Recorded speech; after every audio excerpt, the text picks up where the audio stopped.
trust, dependency, love, respect, passion, pain, intimacy, pleasure. I sit here stuck inside my head, remembering you and I analyze all those things you said. You told me you loved me, you kissed and you hugged me, then you smiled, look in my eyes and tell me that you'll always be right there.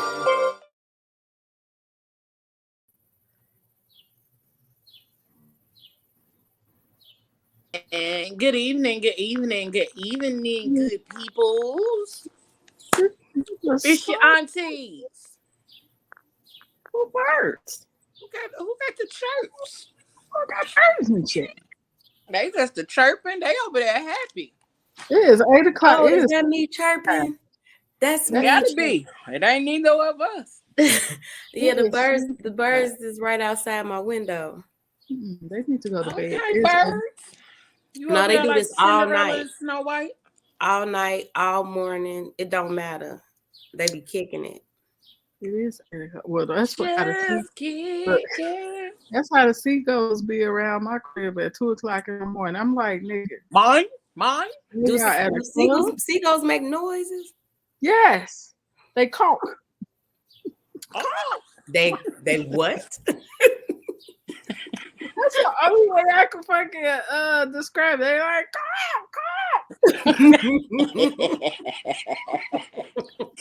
I can't even have my windows open. They wake me up like doing. I'm like, what are y'all giving birth? I had to look it up. I'm about to close this real quick so y'all don't hear all that. Hold on. I like the birds. I had to damn that little old ass alcohol is strong. Girl, that's because it's old. Oh God. I wasn't ready. Like I only took a sip. Over there drinking that old stuff. It's like lighter fluid. Child, hey Joni, hey girl.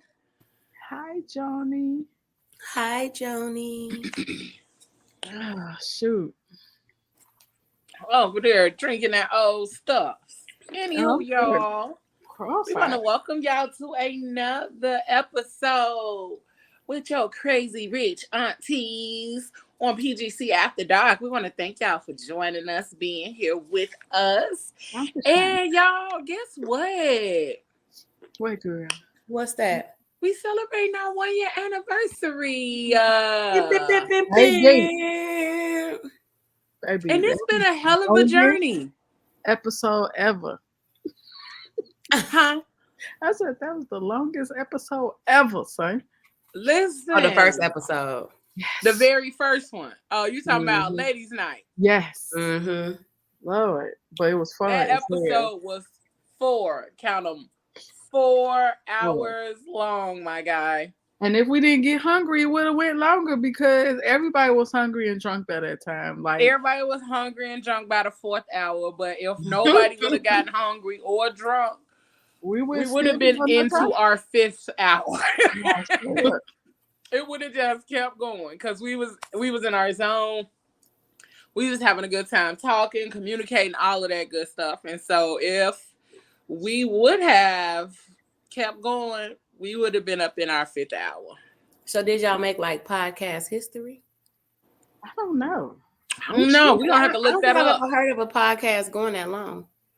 But that was 4 hours. And it was such a good conversation. Yeah. There was so many. It was still a lot of people listening in on that 4th hour. Like, baby, people was there from the beginning all the way to the end. When we decided that we couldn't go any longer, it was people still on there. That was dope.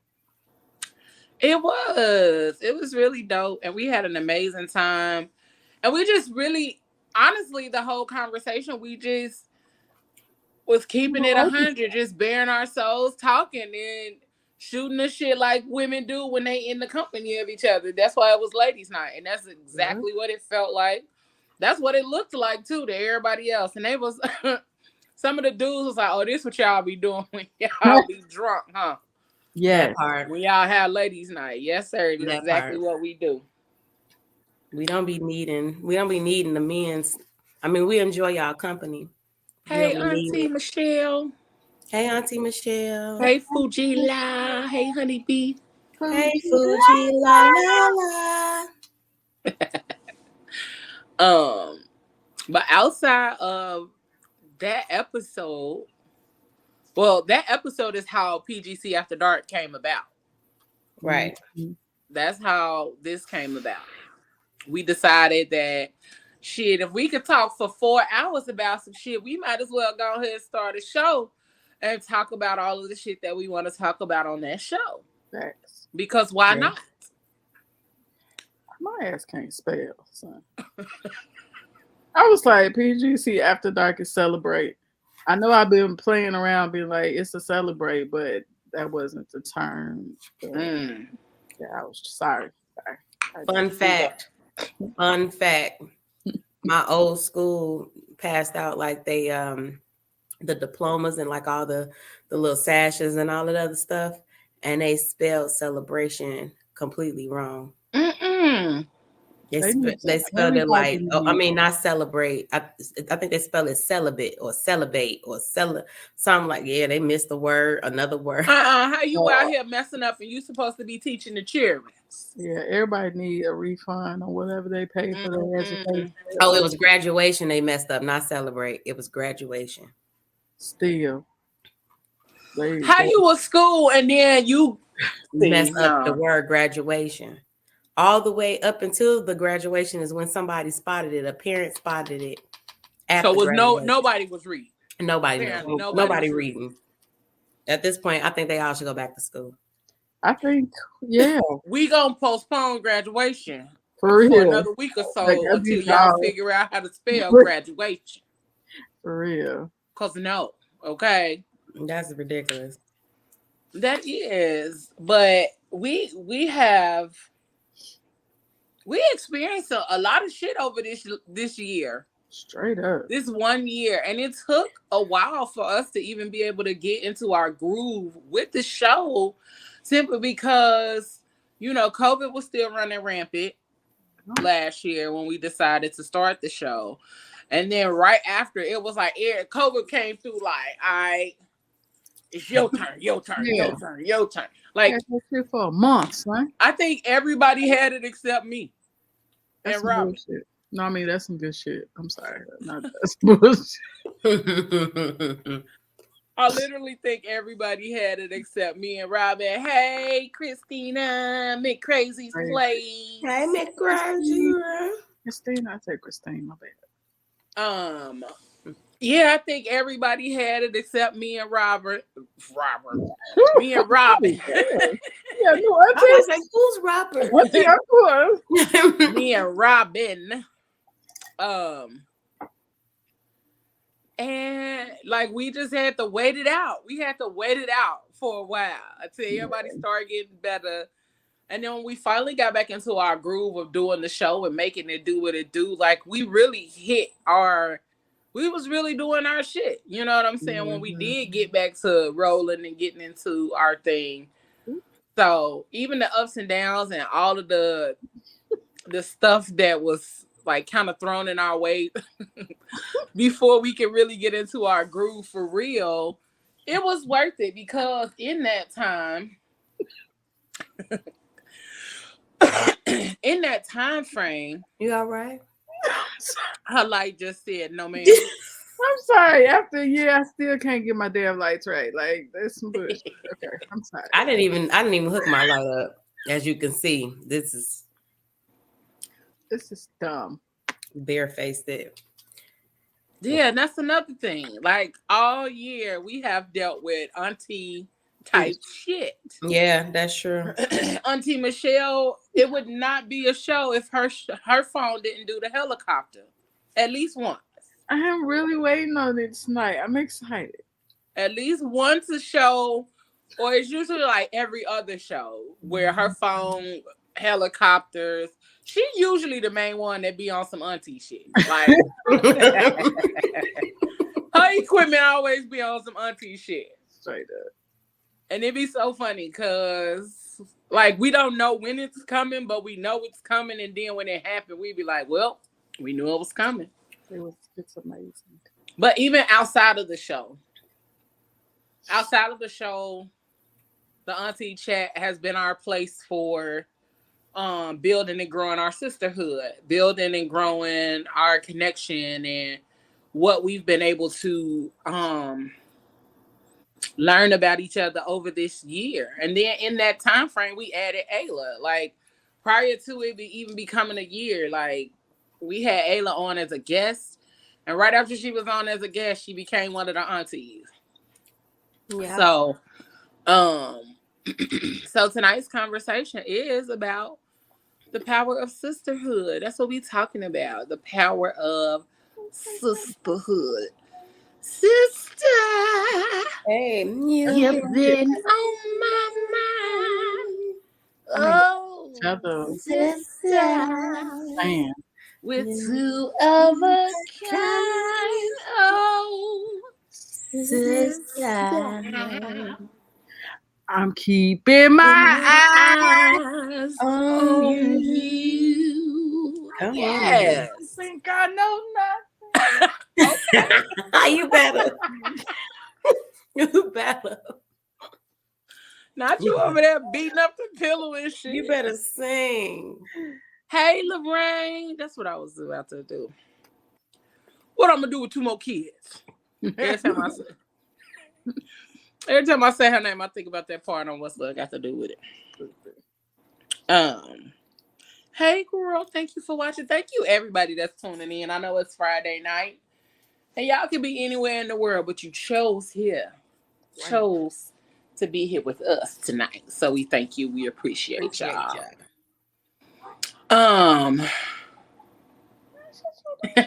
Now why she here, Ike? Why is she here, Ike? Why is she here? That movie shouldn't be like, it should not be. It was a bad part of the movie, but it should not be what it is to us. But it's such a good movie. When I say her name, I always want to say to her, what I'm going to do with two more kids. And she said, that's her movie. That's my movie. But, so let's get into this conversation about sisterhood. Mm-hmm. What does sisterhood mean to y'all?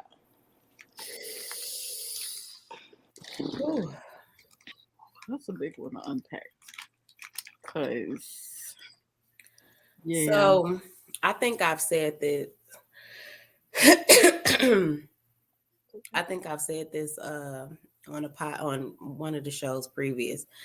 Y'all have to excuse me. I'm catching my bearings. There it go. So I think I said this on the show previously. When I was going through what I was going through in the middle of my divorce and leaving and all that other stuff like that, having you guys to talk to, because I've bared things with you guys. And then I also had my village of friends that I already had around me. Had it not been for those particular ladies, I'm not sure in what capacity I would have been able to get out of it, because it took me down into like a spiral of emotions and feelings and like a breakdown that I've never experienced before. So to have those women around me, like speaking life into me, praying over me, like literally, I've literally sat in like 3 or 4 prayer circles of women just around me, crying and praying over me and loving on me, checking on me and making sure I'm okay.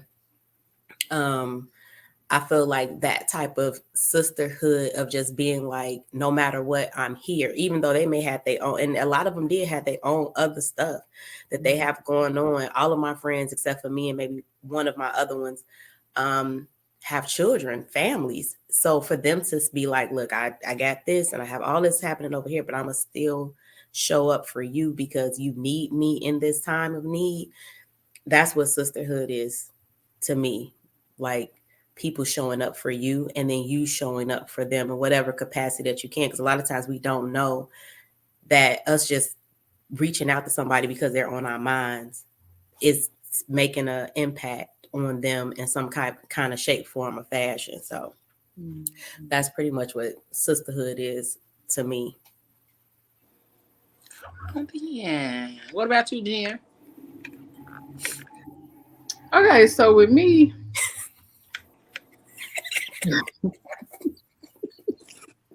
it really runs deep with me. Like, it's like either you my friend or you my sister. Like, I take loyalty to a whole nother level in a sense. And when I call you my sister, that's a big deal to me. That comes with a level of protection. That comes with a level of shit. I don't even know. It comes with a level of everything because we're gonna hold each other down no matter what. And like Ayla said, it comes with getting past my problems to help you with yours and vice versa. And it means so much because as Black women, we are the most not hateful, but we come against our own far too often. So when you find someone or people or individuals that you can come to and have a vibe with, that is a treasure. That's a gift. Amen. That you would never want to give up because, baby, the strength of Black women when we come together, baby, we already a force separately, but together as a sisterhood, baby, bye. They already hate us. They hate us even more. Okay. But I'm a force when we're together. Hey. Being by myself. Hey. You make me better. You make me better. Hey. You ain't lying. Like, I agree with both of y'all. Like, having a sisterhood means so much. Like, it means a lot. It means more than sometimes you can even put into words simply because people take sisterhood for granted. You know, like people take friendships for granted, but also like outside of just having a friendship, there's a sisterhood, and within that sisterhood, it's like, man, do you know how much we could accomplish if we do it together? How much we could accomplish if we decide as a unit that we gonna come together no matter what we do, no matter how we move or whatever's going on, we gonna stick together, we gonna ride it out, we gonna be there for each other. Right. And I can just say, like, since we started our auntie chat, like, it has given me room to grow and be vulnerable in a way that I haven't been in a long time. And then it also has been my safe space, even though even though at times I feel like I be getting the side eye because of some of the stuff I bring to the table as far as we just want to know when the shit gonna pop up. That's all. You know? We know it's coming. We just want to know, like, bitch, what is it today? What is it today? And so it's always funny when I bring up something random or off the wall type conversation because it be like, ooh, let me see the like, well, you know what happened. Let me read the judgment. That's what I be waiting for. Let me read the judgment. But even then, like, I look for the judgment because it'd be funny, first of all. But then secondly, it's because I know that y'all not necessarily gonna come at me on some yes man type shit. Like, I hate a yes man. I hate a person that's always gonna agree and always gonna be like always on the same page. Nobody is always on the same page. So I love when we do have the opportunity to have conversations and really be open and honest and be vulnerable. That vulnerability is a lot, and it says so much more than we realize, because for a Black woman to be vulnerable with another Black woman, despite the things that we've been through in our friendships in the past or even relationships, it makes a big difference for us to be able to say, hey, I trust you, and still be able to talk to you in this way. And I trust that you're not using the things that I tell you against me or telling nobody else this shit. And I'm gonna tell y'all something. No shit. Y'all secrets is always safe with me. No, okay. Because 80% of the time, I forget. Look, let me tell you, when you were saying it, I was like, y'all told me a lot of stuff, and I honestly don't remember. Unless you start talking about it again, Then it refreshed my memory. Other than that, it's gone. It's gone, baby. So it's safe. I did a video like that on TikTok. And something to trigger my memory, baby. Your secrets are safe here. Because I don't remember. And the other part is that, like, I'm not the person to be out here just shelling out your information. Because, first of all, you told me. And why would I tell somebody else? You know?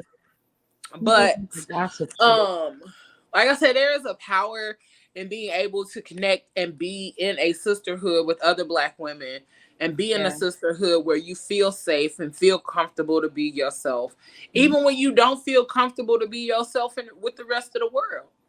Like, that's the biggest part. I be honest, y'all made me mainly you because you're bully. Fucking bully, man. No, but I started opening up more and being more comfortable in verbalizing when I'm not okay. Because a lot of times I'll be like, yeah, I'm good. But deep down inside, hey, weren't your camera just out? I'm sorry. I'm sorry. Shit. My judgment came out loud. I'm sorry. But anyway. Go on. Yeah. I forgot what I was about to say because the alcohol. Fucker. Go on, boo. We're listening. No, fuck that shit. See, this is in the sisterhood. Y'all gotta put up with the bullshit, okay? It's okay. I like it. We with you though. We with you. I know. And people taking pictures of your ass while you sleep in the back seat of their car, and they sending you pictures and shit. Who took pictures of you? And do? Who did that? She was driving. Why did you take a picture of her? She took a picture on the way back from Alabama. Because I was knocked the fuck out. And I don't care. But I only shared them with you. You did. I look a hot ass mess. I didn't even send it to the auntie chat. I only shared them with you. Thank you. I appreciate that. To let you know, nigga, I got you. Don't start no shit, because I got you. Would have sent it in. I would have sent it right in the chat. She would have. See? I definitely would have did it. See? I was looking out. I sent it directly to you, didn't send it to nobody else.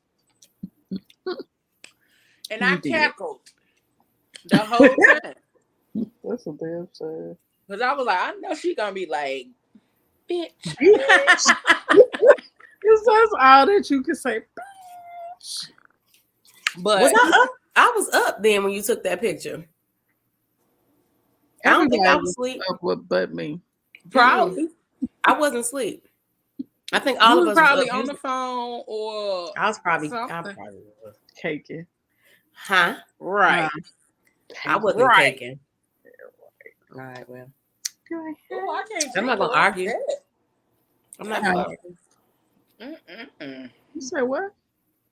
I can't drink the rest of that. Why? Girl, because I'm tipsy, a lightweight already. Yes. Do it. Is so interesting. Yes. You at home. Keep it going. You ain't going nowhere. You at home. Listen, y'all know I ain't had no real alcohol in 6 months. Okay. But keep drinking and drink it slow. No, I'm over here feeling like, ugh. Get your little water or something. Where's your water? I did. That's why I started drinking out of this big gulp cup. Because I'm like, I don't like this feeling. I guess that's what I get. Somebody come get the rest of this bottle. You gotta drink it. You gotta drink it for me because I'm not drinking. I ain't drinking no more. I'm passing to the wine on the corner. Put it in the water bottle or something. Hand it to him. Comment by Tavi. Who? Tavi said, "Do you think that sisterhood is unconditional and friendship comes with conditions?" Hell yeah. Yeah. It depends. I'm gonna say that it should be. Is it friendship or associateship? Because who is this? Who is that? Encouraging that nonsense. Sorry. Unconditional. Yeah. That's what it feels like, unconditional. You would do anything for someone that you call your sis. I think all ships should come with some form of boundaries. But agreed. When it comes down to sisterhood, it's kind of like y'all understand each other's boundaries and you move accordingly. In friendships, motherfuckers don't always recognize boundaries or give a fuck about your boundaries. And that's why a lot of them have to be decreased to associate or non-existent at one point, because if you can't respect that, then what the hell do we have a ship for? A friendship, relationship, any ship? What are we sailing for? Like, fuck. I think. What are we sailing for? I like that. For real. Sail away, sail away, sail away. I think with sisterhood, I think there's a grace that comes with sisterhood that doesn't often come with friendships. Like, once we reach sisterhood, that means we've learned to understand each other in different aspects and in different areas of our lives. And whether we are able to verbalize those things or not, we have come to the understanding that my sister is dealing with shit, going through shit, or whatever the case may be, whether she tell me or not. And I am going to extend grace because I know that there's something happening and I know that there's something going on. I think in friendships, there should be the same grace. And I also believe that friendships should transition. I feel like they should start as an associate. They transition to your friend. Not Tommy looking at the bottom. Tavi, don't judge me. It's all I got. She said, I love some Amsterdam. Okay. She was in that Amsterdam for 2 years. Hey. I swear to God. Hey. But you transfer from associate to friend, and then they become family. Because I don't feel like, I don't like calling people best friends. You either go from friend to sis, or a bro or something like that. Like, I like best friends. I think in that transition they become family. Like, I don't like my best friend Marcy is my sister. Motherfuckers don't even think that's not my sister. True. Like, motherfuckers literally think that girl is my sister. They always ask like, who the oldest? And then one is trouble, one ain't. Both of them damn near the same height, and I keep forgetting until I see them in person. Should we see them until you see us together? True. Just tall. But I think friendships, all relationships should come with boundaries, but I think friendships come with a different type of boundaries that sisterhood doesn't have. That's right. I think that's the difference. The boundaries are different and the conditions are different. I think all relationships have conditions. That's right. We can say it's unconditional, but no, all relationships have conditions. I think the conditions vary depending on the type of relationship you have with that person. Yeah. I think that's my thoughts. Y'all might not agree, but those are my thoughts. You know what? I'm going to break up a situation that happened with a friend. And it made me feel some type of way, but I have to understand that she kind of still learning me. But I have a thing about my thick ass glasses. I don't wear them out in public. I Why barely you have to, wear them around people. Okay, so she knows. why you have to say it like that? Because you knew I Look, was gonna laugh. look. They call them thick as fucks. I'm okay with it now. Like when I was younger, you wouldn't even catch me with them glasses. Now I don't even care. Y'all gonna like me regardless. It don't matter. But she literally was making fun of the glasses, but then was like, I'm making fun of them because I know they bother you. I know it bothers you. And I don't know if that's what she really meant to say, but at that moment, bitch, we was about to not be friends no more because now that's something like I would never, you know what I'm saying? But it really bothered me. And I had to back away and really analyze the situation and the person that said the shit and knew that she didn't mean no harm in it. And I know that that boundary was crossed, like to me, That because sounds like and you that's intentionally trying to trigger me, and baby, I yeah, will tussle with you. Yeah. and that's For how I felt, intentionally trying to trigger me. and that's how I felt. But I had to back up and just kind of take a look of our friendship and know that she genuinely is not that type of person. But at that moment, if I would have stayed in my feelings, oh baby, I would probably walked up out of her crib and never talked to her again because that's how upset I was about it. And a friend also knows to leave me the fuck alone when I'm upset because you don't want me reacting in that moment. Because if I'm reacting in that moment, oh, it's going to be some bullshit and we probably won't even come back from it. You need to give me the time to analyze the situation, analyze my feelings, and move off of that because if we just moving off my straight emotions, oh bitch, you ain't gonna like me. Yeah. You're not going to like me. You ain't gonna like me and nothing else that come with it. You hear me? For real. So yeah. Monte, that's your ass on here talking about some just take it to the head. No, sir, I will not. Just take it to I was about to I literally Take it to the head. I literally drank from You still have more glass to go. No, we ma'am. have an hour. Where? That's it? That's all that's you all I drink? had. I didn't even drink the whole cup. No, ma'am. No, I'm ma'am. gonna need you to just sip slow. No, just sip that shit. You ate?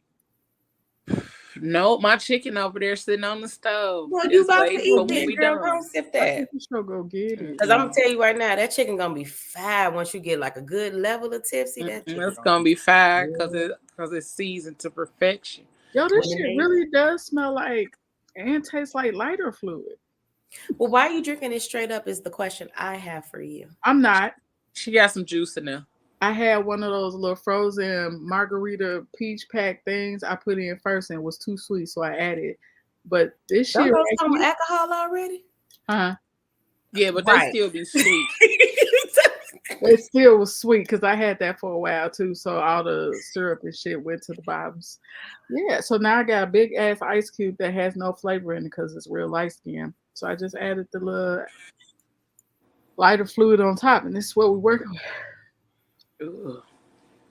She gonna be singing, "If you really love me, won't you tell I'm gonna be me?" doing a body roll. Lorraine said friendship definitely has conditions, and friendships tend to think they are exempt from boundaries. Facts. Yeah, I've had friends like that felt like they were exempt from boundaries. I actually had a roommate years ago who would sleep with the door open and she'd be butt naked. And I would have company. Oh.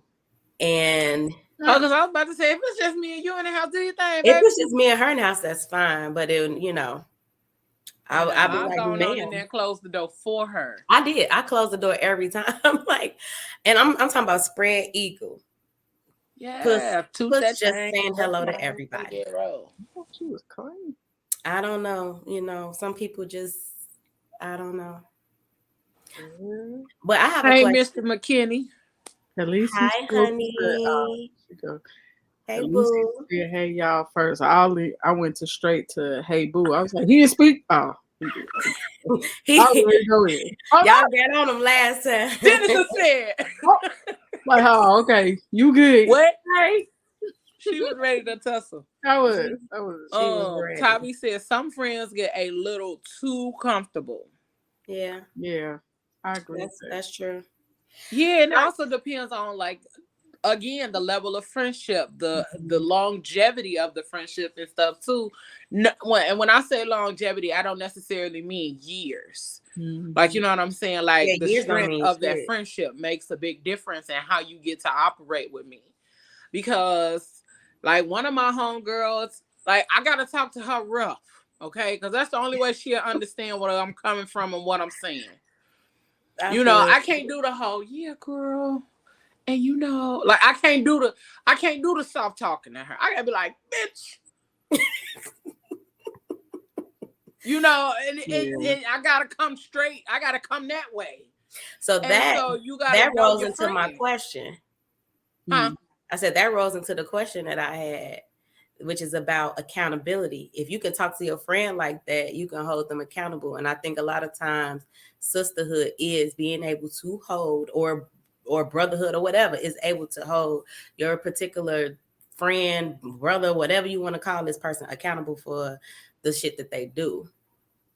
And the shit that they say they won't. Like, you know what I'm saying? You can't. But it's crazy because even in a sisterhood, brotherhood, they want that accountability, but still can't accept the accountability. And it's so crazy. Like, if I sit here and we have a conversation, I'm like, bitch, you need to do this, woo out the bam. And you're like, blocked. No, I don't. Like, I ain't even do that. It's like, bitch, what? You kind of get tired of that shit. It's exhausting too if the person is not willing to accept that shit. And I've noticed that a lot of adults do not know how. Oh, here she goes with this cheesy face shit. I noticed that a lot of adults do not know how to accept accountability, no matter what ship they're on. Okay. Mm-hmm. Yeah, that's true. That is true. Even when you're trying to become the accountability partner for your sister, brother, or whoever, there is still, I also think that you're supposed to add a little grace in there. Absolutely. Simply because, people ask to be held accountable in something that they're transitioning into most of the time. Mm-hmm. Oh, I need you to hold me accountable because I'm trying to organize or get my life together, or trying to get my finances in order, or I'm trying to lose weight, And so there's something that they're usually trying to do. So that's when they need a little grace. Right. But if it's something that you ask me to fully hold you accountable to, and when I do it, then you be up here like, but see what had happened was. Why are you doing all this? You doing too much. I just asked you to hold me accountable, not to be my mama. Girl, call it what you want to do. This is the same thing. And I feel like, so what does being held accountable look like to you? Now I got questions. No, for real. Like, what is your definition? Because in the world we live in now, people be using words and they don't know the definition. They don't know what they mean. They don't be knowing the definition. They don't know what they mean. I know my girls and my guy have been on my ass about my health or whatever lately since I was sick. So, and I roll my eyes all day, every day. But you're still listening. But I'm still listening. Mm-hmm. I'm still I'm mad. I'm not even mad. It's just like, dang, I want to drink. Like, dang, I want to go out and do it. But I know I gotta listen to my body. But everybody else is like, as soon as I say, ooh, I can't wait to have me a little drink. You ain't drinking today. Everybody asks you shit about today. I said what I want to do. So I appreciate being held accountable, because sometimes I think I think honestly, a lot of times people lose the beauty in being held accountable, because there's probably something. Sometimes we block ourselves from seeing things or understanding things because they don't appease to us, and we're being like selfish or whatever in our feelings about things. And so when somebody is holding us accountable, it allows us to look outside of our own emotion or our way of thinking and being like, dang, all right, you might be right. I am doing too much, or I do need to dial it back some, because that is coming off like this, that, and the third. But when I feel like my people don't hold me accountable enough, I say something like, bitch, you don't love me. For real. You don't love me. You knew I was up here trying to lose weight, yet you let me roll up in Wendy's and order a 4 for $4. Now, bitch, you just gave me a cupcake and let me have another. Right, like, you don't love me. You ain't loyal at all. Fuck you. No, okay, so with accountability, I love God. You don't love God? What's wrong with you? I feel like accountability is a form of growth, because once you hold yourself accountable for any actions that you do, you're able to make the necessary changes to grow from that experience. So it's like, why wouldn't you want to grow? Ain't nobody meant to be on this earth to be in the same position for all their entire life. And if you are, then what the hell are you here for? Like, you're supposed to continuously learn yourself every single day. And God places in whoever your God is, places people, the universe or whatever, places people in your path to help push you to be better and grow from. Why is anybody that's in your circle that not doing it? Huh? Lorraine said good night. She got to be up at 3:30 for work. Good night, girl, Lorraine. Yeah, damn, that's some grown folk working out. I ain't that adult. She's an adult to your adult. I ain't that much. I'm gonna be in deep sleep. You some rest, boo. I might be asleep. I might be working. I don't know what I'm gonna be doing at 3. That's a motherfucking adult to your ass adult. Okay. To get up at that time? To get up at 3:30? I did that shit last week.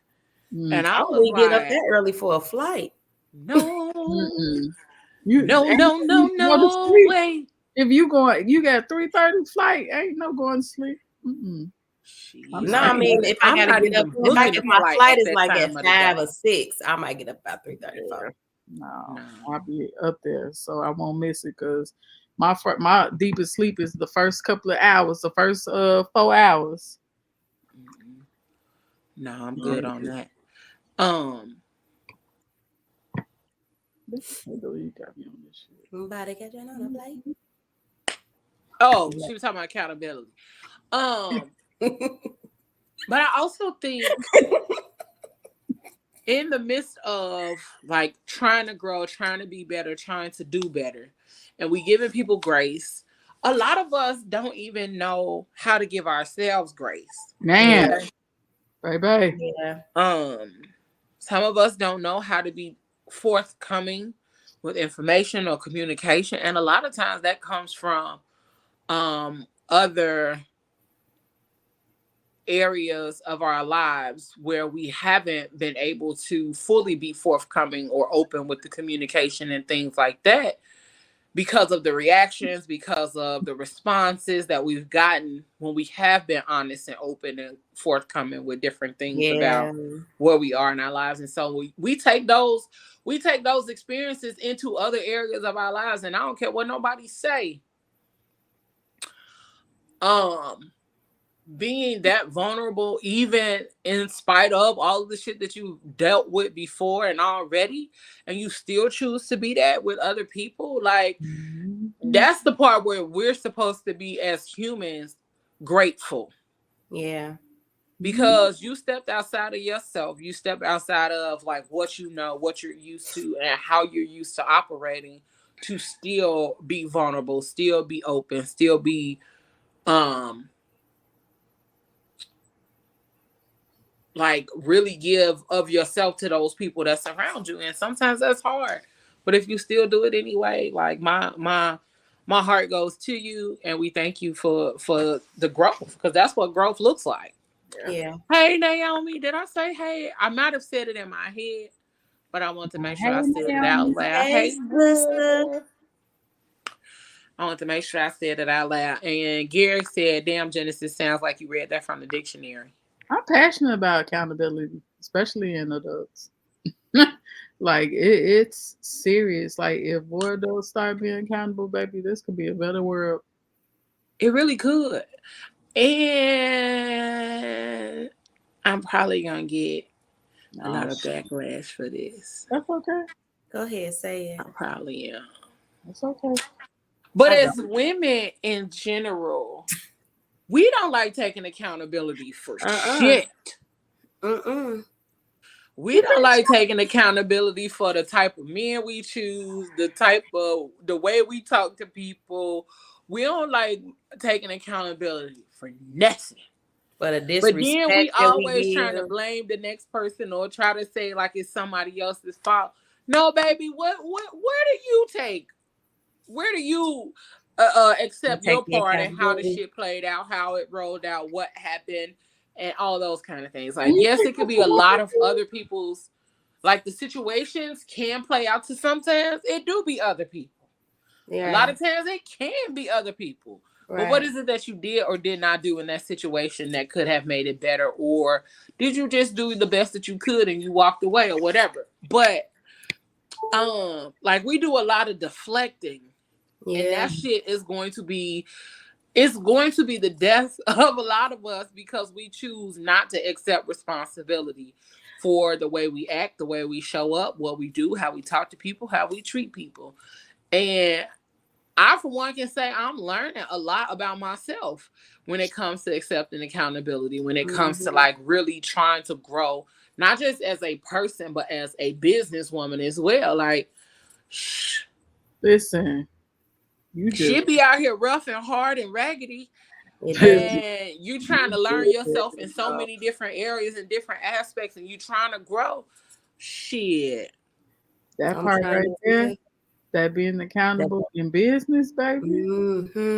Listen, that is a hard pill to swallow because I know that they say that customers are always right. That's a lie. That's a lie. That's a whole lie. That's a whole lie. But like I know in my business, okay. So I'm choked on your word. I'm about to be hella accountable right now. But throughout my business, I've tried to be accountable because I know my turnaround times with certain things are not what they are. And I own my shit. Like I literally try to own my shit. I try to give discounts where necessary. I will try to overcompensate for the lack that I have put in. But this is where a lot of, I'm not trying to get on like black businesses, but we do not own our shit in business. Like that accountability in business and customer service in business is can make and break your entire company, my guy. Like and so when you say that women, bitch, I've seen it all over the place and I've been trying to get better. Like, and that's part of the entire process. It's hard. It's hard because you literally have to own your shit and people. Oh, I ain't never said that shit was easy. No, it's not. It's not easy at all. But you know what's crazy though? And as I was listening to you say it, I was listening to both of y'all say it. I agree 100% with everything that you guys are saying. What's the messed up part about it is that it's glorified. Mm-hmm. It's glorified on social media and things like that, that women don't take accountability or they don't accept when they are at fault for choosing the men. Like because I know everybody felt some kind of way about the Samuels guy, whatever. But ultimately, some of the stuff that I did listen to when I didn't listen to a lot of it. All Kevin Samuels. That's what his name was. I didn't listen to a lot of the things, but I listened to a few. And some of it was accountability. Like I remember the one where he had the young lady on there and was saying and was asking her the kind of man or whatever that she wanted or something like that. And she had all these stipulations, but she didn't have any of that. And then she had like 5 kids and like 4 baby daddies, but he couldn't have kids. And it was like all these things. Now, I'm not saying that you can't have standards and everything else, but at the same time, in what aspect or dynamic are you holding yourself accountable for the type of men that you chose and that you were in those situations with? And now you feel as though like, well, I done chose these types. Now I want this type, but they can't they can't be mad or fault me for all this other stuff I got going on. And it kind of blows me sometimes when I see so many women. I feel like a lot of women, it's not even the accountability part. Sometimes I feel like it's a delusional part. I feel like it's just like complete delusion on some because I've been delusional before. And when I look back at some of the things that I've accepted or some of the things that I've said or never took accountability for, I'm like, what was going on in my brain? But I felt, what's the word? I'm privileged in that aspect because I was a woman. But see, that's okay. So this is where this shit has to be broken down, because we can on the surface, like even when it comes down to the podcast, we could on the surface talk about, oh, somebody's delusional or she's not showing accountability, but we're not diving. Everything seems to stem from the same shit though. You know what I'm saying? Like the whole generational curses and healing and not healing and not knowing, like how do I hold myself accountable? How do I allow my friends to hold me accountable if I don't even know what the root of the cause of me doing this shit is? Exactly. So it all stems from one thing, and it's crazy how everything just seems, no matter what we get on this podcast to talk about, it could be even sisterhood. How do we hold our sisters accountable for helping us if we're all fucking unhealed? You know what I'm saying? Like, and I'm not saying that everybody is unhealed in your circle, and not saying that because you're unhealed that you don't have good advice, but it's like, how do I hold myself accountable if I don't even know what the root cause is? Like with the whole Kevin Samuels thing, he was just looking on the surface of what people was telling him. Like he never tried to dig deeper. He just like, bitch, you delusional, bitch, you crazy, bitch, you or dude. And he had a lot of delusion happening for himself as well. Yeah. So it's like an unhealed person trying to fix another unhealed, and all we doing is causing more trauma and drama amongst each other, because don't nobody know. Unless you go get therapy, don't nobody know what the cause is. I feel like we're always healing though. Yeah, that's what I was ready to say. Ongoing. If we're actively working on it, we're always healing. We're always in a healing process. Right. And things don't have to stay stagnant because you're in a healing process. I think we are always doing it if we're actively working on that. Right. And in all honesty, how could you even tell when you're 100% healed from something? Nobody is ever 100% healed from anything. Something's going to, I feel like, to come right back up. Something can trigger that emotion back. Mm-hmm.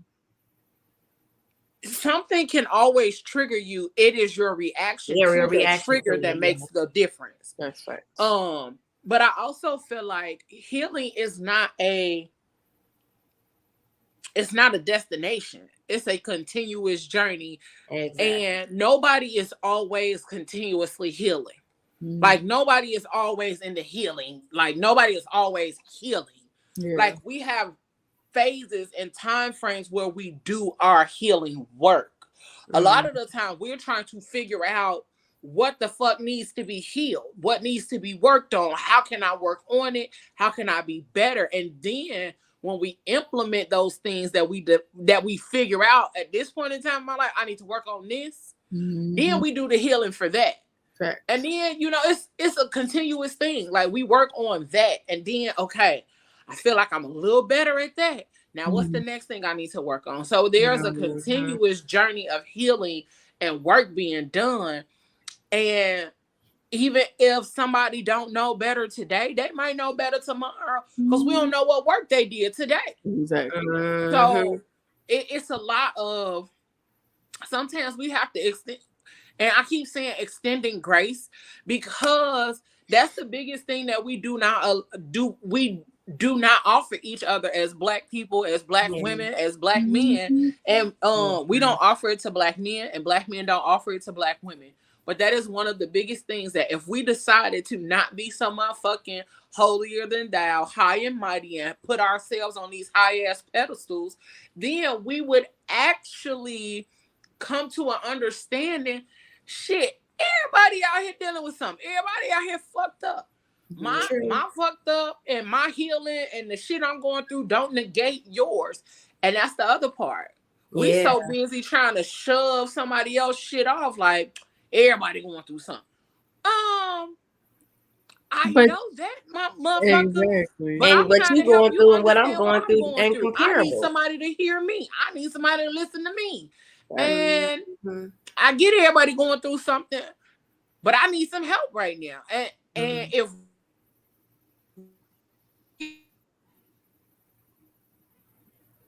because is it me or is it her? Bitch, I thought it was the entire thing. So when I saw you move, I'm like, okay, it's not just. I thought I saw you blink, and I was like, okay, okay. Not the phone tried to trip while I was in the middle, okay? But it was me and there was a lot more. You're like, bitch, I'm like, bro. There'll be a lot more understanding, and there'll be a lot more people willing to do the healing work and willing to go down that journey. Because some people just be like, I ain't finna do all that because people don't care no goddamn way. Yeah. Yeah. And you know, there's a difference between grace so and some people naive. would rather stay. Some people, instead of trying to be better or change their ways, because people don't recognize it sometimes. And sometimes just tell the motherfucker, I see you, matters a whole. Yeah. Yeah. You're absolutely right. Yeah. Absolutely. You're right. And there's a difference between grace and being naive. Because sometimes we'll allow too much of something from somebody because we feel like we're continuously giving them grace and giving them whatever. Sometimes you just got to learn to step out and be like, you know what? You my peoples, I love you. And that's what we come back to what we said before about boundaries, having boundaries in our friendships, because that's super important too. Yeah. But you need to set a limit to a lot of that shit.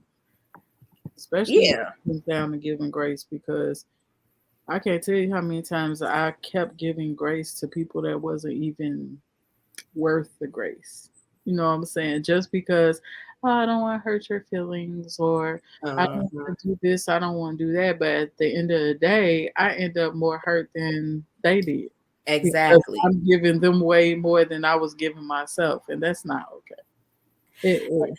And then have you been in that space where you were doing so much of that and your friends was telling you, girl, you need to just.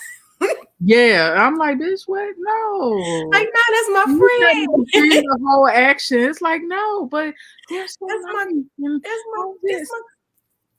like this. Then when they write, I don't want to go back and tell their ass that they right. So I just be like, bitch, shut up. Look, let me tell you, I have had friends whom, when I was younger, it was a clique of us. It had to have been like about 13, 14 of us, a whole huge clique of us. Now it's not that many of us. But at some space, I just knew, I'm like, everybody, I can't be around all these chicks. And I think we was like in our mid-20s at that point, and most of the girls was gone by that time. I think it was probably like 8, 9, 10 of us, something like that at that point. And I'm like, if the spirit was different, even though I had my own, and here's the thing, I was going through my own personal shit too. But at the same time, I just knew the spirit in this group, someone right, and I didn't know what. I didn't know who, so I just kind of kept my distance on top of the drama that I was already experiencing personally. So I kept my distance, and it took a while for some of my other friends to be like, nah, you right. But eventually, now we're in a space where everybody just like, Yeah, girl. Cause like now everybody is respecting or appreciating the friendships for what they were when they were what they were, because we did have great times together, but also understanding the blessing and growing apart from somebody. You know what I mean? Because just because you all grew up with each other, and when I'm talking about we 13, 12, 10, 11, like all of us. And then at some point, everybody had to break free from each other because it was too much. And I didn't realize they talking about Real Housewives of whatever. Shoot, they should have been hanging out with the young chicks of Harvey back in the day, because when I say that drama was crazy, that was but the difference was we weren't going on trips. Yeah. You know what?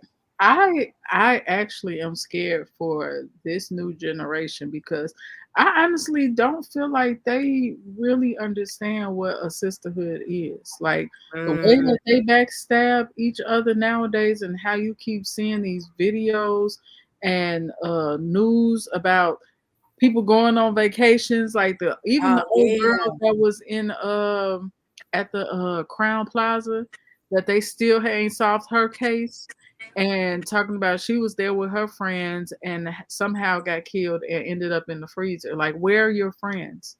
Where are these friends? And then with old girl that went to Mexico, and I think that was the entire setup. It's like these younger people. First of all, everybody look alike. Nobody has. Swear to God, nobody has no identity of their own. Identity, everybody looks the same. And it becomes, and so when it's like that, it's like it becomes a competition for attention, and y'all looking for the attention of the wrong motherfuckers, first of all. And you don't even have the right friends around you to even build you up and let you know that it's just okay to be different. It's okay to stand out. You're supposed to. You're supposed to be different. Yeah. You're supposed to offer something different.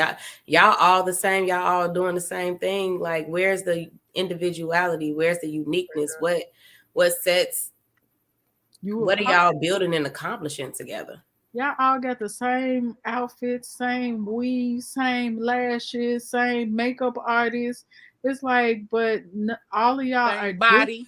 Same. I was just about to say same body. Like, how if all y'all the same, then what are y'all adding to each other or help build the next? Like, what are you doing? Telling them a different lash plug or something? Like, no, that shit is dumb. Girl, I'm irritated. And that kind of even goes back to like when Black China was talking about she had them fillers in her face when she was 19. Why? Yeah, I didn't realize she had that. Why were you 19? Girl. Why were you 19? Thinking that you weren't cute enough, that you didn't. That her mama. Fillers, I was just about to say her mama. Fake titties, that you needed a fake booty, that you needed to do all of this, and it had to be. It was her mother. Her mother was definitely the main culprit. Yeah. For a lot of the things that she went through. Still trying to be. Right. Are you not happy for your daughter, whether it's for clout or whatever the fuck it's for? Why aren't you happy for her? That shit is dangerous as hell. That shit is dangerous as hell to keep walking around getting all them goddamn surgeries, and you just have nobody in your corner. Like, and you would think that the most support would come from someone like your mom or sister. Or the person trying to hold you accountable, saying, "Hey, you're beautiful. You don't need all of this. Yeah. You're beautiful just the way you are." And like when she was showing, like, I think I saw a picture of her sometime last year. I think it was around the time when she cut her hair off. Mm-hmm. And I was like, what the hell is going on here? Because she looked like a mannequin in some, like, not even a mannequin. Mm-hmm. She reminded me of that the way her face was because of her cheeks. And this is no disrespect to her, but this is just how my visual went. She looked like that puppet from Saw. And I was like, girl, why would you? Now that she took all that out and you starting to see like her full, like, because her face was like, it's like your cheekbone was like this. But now it's like, oh, like her face looks softer. Yeah. It looks softer. It looks it looks better to me than. Does she have any friends that she kicks it with publicly or posts publicly? Like, because some of these celebrities, I'll never see them with nobody. She used to be with the Kardashian and once upon a time. Oh, that shit. And that's all. It ain't nobody's friends. They ain't nobody's friend. That is. As soon as shit went left, they dropped her ass, because especially when she was dating their brother. Well, they dropped her before then because the other sister was already dating her baby daddy. The fuck? Dating tigers. Mm-hmm. So, but I got a question about.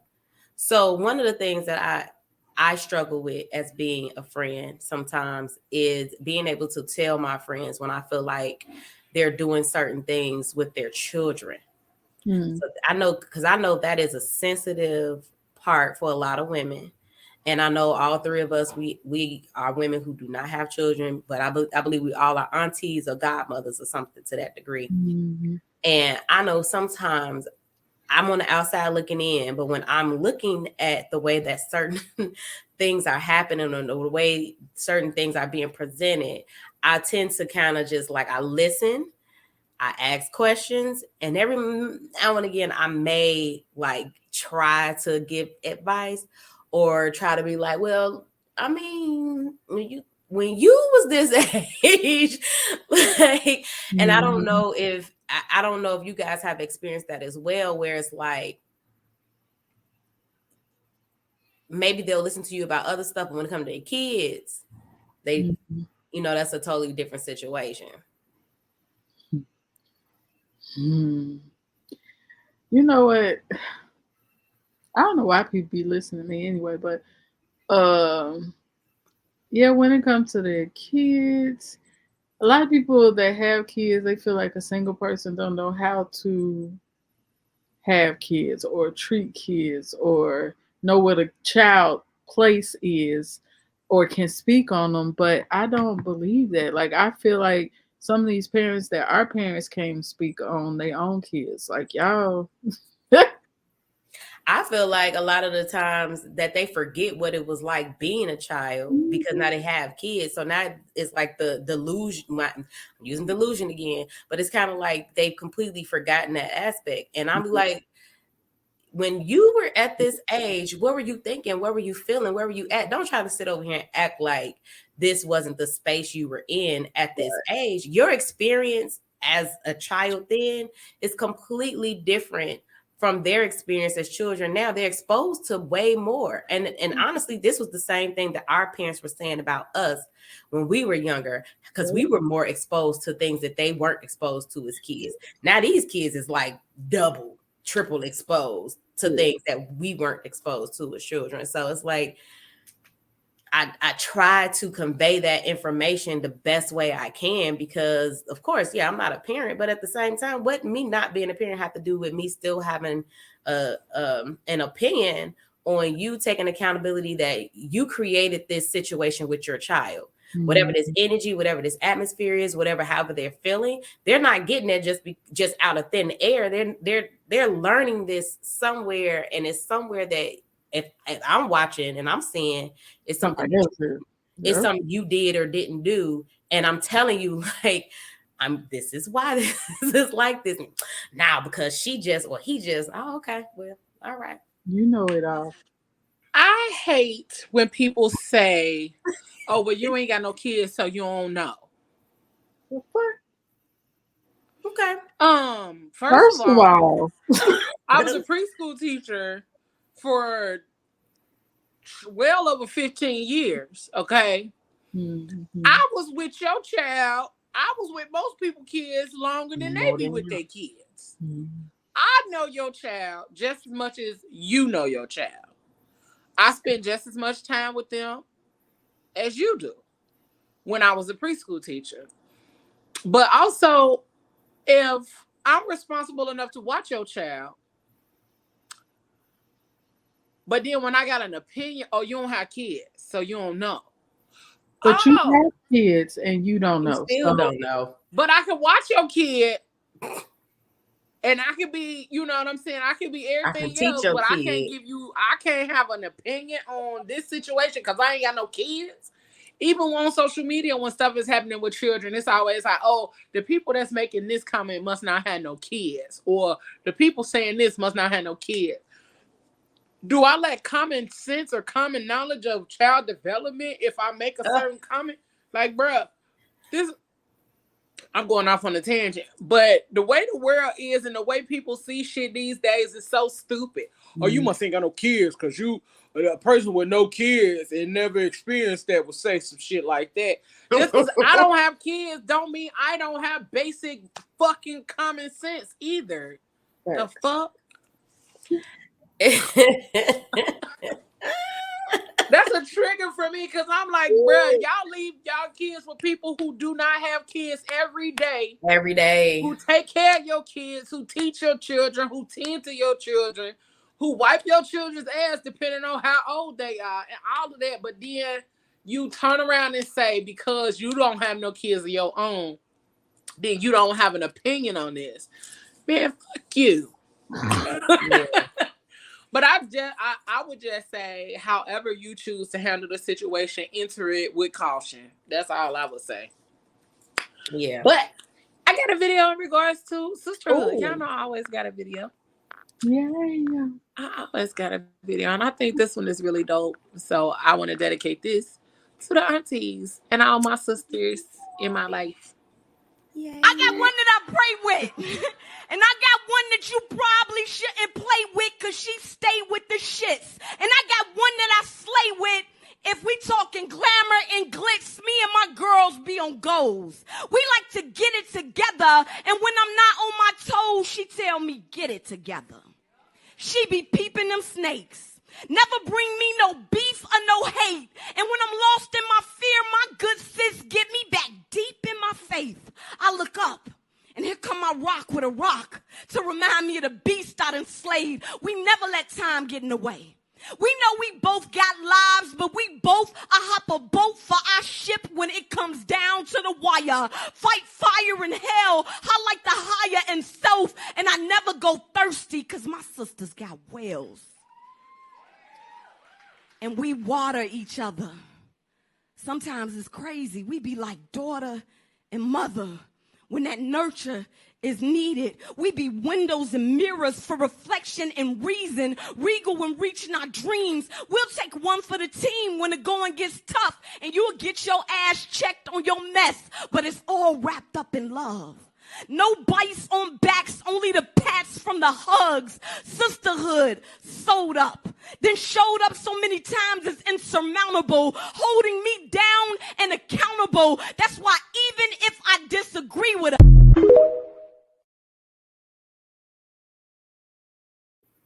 I need that whole thing. I got the whole thing. I couldn't find the whole thing. I kept finding that though. I got the whole thing. She did it live about 2 years ago, and about 2 years ago, and I saw it live, and I recorded the whole thing. So I got it. I get it, girl. Please and thank you. K-Love poet. She literally touched on everything we just said, like holding me down and accountable. But my favorite part is when she said, "Sometimes we be like mother and daughter." Yeah. Yeah. I can see that. Yeah.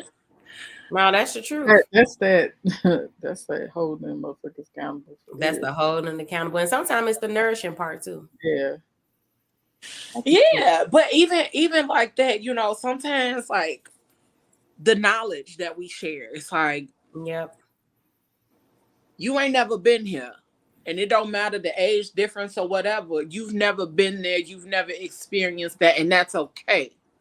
But let me help you while you figuring this out, while you along the way, while you trying to understand your journey. Like, let me help you. Because the one thing that a lot of us realize that, what I realize that a lot of us aren't willing to do is to take advice. Yeah. shit be hard. Life is hard. And once we realize that the people around us, most of the people around us, if we keep good people around us, they ain't trying to fuck us over or do us no harm. But the ones that you know got your best interests at heart ain't gonna never tell you no shit that's gonna have you out here looking stupid or have you out here fumbling. You know what I'm saying? Best interest at heart. Yeah, like we don't like those spaces. I know I don't like being in those spaces where it's like, oh fuck, I feel like I'm failing. I feel like I'm fucking up. I don't really know what to do. But sometimes I be quick to be like, what can I do to be better? What can I do to be better? And then even sometimes you got to be okay with motherfuckers saying, running down the list to you. Don't run me down no motherfucking list, bitch. I add one thing. No. Give me one thing. Because the thing about me is if you give me a list, I'm gonna try to work on that whole list. I need one thing. Fuck that. I'm not, because then I feel like if you give me a whole list, then I feel like a whole list is like you was waiting for the opportunity to tell me, and then you didn't tell me when you had the opportunity to. So are you really my motherfucking friend? Because you waited to give me a whole fucking list of things that I could have worked on to be better when I could have been working on that a long time ago. But don't let you turn around. But what if they did tell you, you just didn't receive it? No, not no whole fucking list. I'm just saying they probably broke it down and spec like you might need to do this, that, and the third, and then you was like, all right, and never did it. Now they got the whole list on your ass. Nah, bruh. Because even if I did not listen, you being my friend, you should have doubled back on me. Like, hey, bitch, I told your motherfucking ass. Like, what did I tell you? There go your mother-daughter moment. What did I tell you? Why you ain't do what I told you to do? I do it to this one all the time. Where she at? Right here. Oh, yeah, all the time. I do it to her. Who? And we do be like mother and daughter. the girl in that picture, shit. But we do be like mother and daughter because she'll come back and check me too. Yeah, I know. You know, she'll come back and check me too. And that's what I be needing. Because I don't like motherfuckers that's just gonna be around me and let me girl, that's so dope. Bitch, I just dug up do my shit all willy-nilly. Like, ho, you got me out here looking stupid. You think I think I'm out here doing amazing. Yeah. And I'm out here looking stupid, and you okay with me looking stupid, bitch? And you know what? Let's tussle. And unfortunately, and that's how you wing them out. And that's how you wing them out. Because there are some friends out there that just want you to fail secretly, want you to look bad, want you to fail. You know what I mean? They don't want you to do good. If I walk, I tell you this right here. I know about 3 girls off the top of my head. If I walk outside and I look crazy and they see me, they on my ass. If I'm looking crazy. Man, I don't even know them people. I don't know people who want to see me looking bad so they have something to say. If it's a motherfucker out here that feel that way about me, stay your ass invisible, ho, and just watch me do me. If I'm looking crazy out here in these streets, I want my friends to tell me, hey, look. Look, my sister be telling me, I'll be listening. Fix your hair. Your track slipping. Right. She's like, bitch, you going outside. When you gonna get your hair done? I was like, fuck you. I'm about to go outside. And that's the other thing too that we don't do a lot. We don't take care of other people that's not our friends or not our sisters. Now, see that I don't like. Black women. That I do not like. I don't like that. If I see a black woman outside and I feel like she's looking, there's something, whatever, you know what I'm saying? Like I had to tell this lady the other day, I said, your wig is tilted. Yeah, shit like that. This whole look, oh girl, she went to the bathroom, got it together. I think that we should. I don't like the fact that we would laugh and talk about each other. Yeah, because we quick to do this. Because we real quick to be. Now, see, I don't pull my phone out. Now, but what I would not you necessarily, but people do be quick to pull out their motherfucking phone in order to capture a moment Cause I do it from time to time too, but I only do it when it's some real funny shit. Like yesterday, everybody is. Like yesterday, there was a nigga in this line that had his drawers on inside out, and I thought I chuckled. First off, how do we know his drawers was inside out? Because you know these niggas be sagging. Yeah. Okay. Yeah. And you can see the label. I mean, like you can see the print on his drawers. But we don't like an older lady. I had got out the car and I had on a long, like a t-shirt dress, but I had leggings on. So it wasn't like they was gonna be able to see my ass or nothing. But it was like up. And she was like, "Excuse me, let me pull the other side of your shirt down for you, baby." And I'm like, "Thank you, girl." You know, so she pulled the shirt down for me or whatever, and I went on about my merry little way. But it was just like I appreciated the fact that she went out her way. You know what I'm saying? Because she could have let me walk around with this shirt tucked in my, I got a little humpity hump. You know, it could have been, she could have let that shirt stay tucked in my little hump and went on about her day. And I could have been walking around looking crazy, but she didn't. Unfortunately, us as Black women, we are not always receptive to another woman's assistance and all that, because I was getting blood drawn by a phlebotomist. She had a whole booger in her nose, and even though I was scared that booger was gonna fall on my arm or something somewhere, I still told her after she finished, once I saw it was still intact in her nose, I was like, "Ma'am, you have a booger in your nose." Or I was like, get that. And she looked like she got offended. I don't know if she got offended with me or embarrassed, or maybe she got mad at everybody else that let that shit just hang there. I don't know what it was. But I still, I'm sorry, I'm not so petty, but it's for real, because I even saw a video about, they were saying how we can't even speak to another woman, to some Black women, without them, "Oh, why you giving me a compliment?" Or they look like, "Oh, bitch, don't talk to me," in a sense. If I see a Black woman, this bitch didn't change her. Okay, if I see a Black woman and I think that she is fly as hell, I'm going to tell her ass. I don't care how you take it. Girl, I yell compliments out the window all the time. Oh, you're cute. They be like, "Bitch, like, hold on." I haven't necessarily experienced that. I mean, I don't think where I've told a Black woman that she looks nice and it was received. I hate the ones that act like they don't hear you. Yeah. Or the ones okay, wait a minute. Now I've had that. I've definitely you heard me coming on to them. It's like, bitch, I like that. I'm sure. It's an auntie. So when I go downtown during the week, I go downtown twice. But there is an auntie that I see it's usually on a Wednesday. When I say mama is laid, do you hear me from head to toe? She make me want to do better, bringing my ass outside. And every time I see her, it's like she's like on this particular side of the street. I said, one of these days, I'm gonna walk right through her. Ma'am, you killing it from head to toe. I mean, she got a slick, like platinum, but it's like a platinum silver gray or whatever, bald head.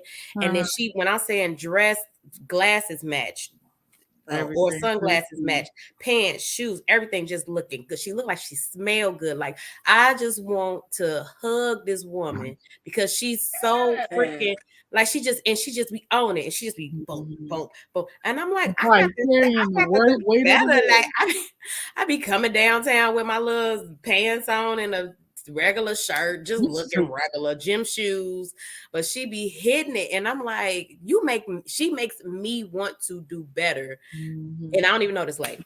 And she probably listen. I'm gonna start putting my good shit on. Okay, I'm like, well, I gotta start putting my good shit on. I'm outside. This is the only time I'm going outside, really, unless it's the weekend. I need to start putting my good shit on.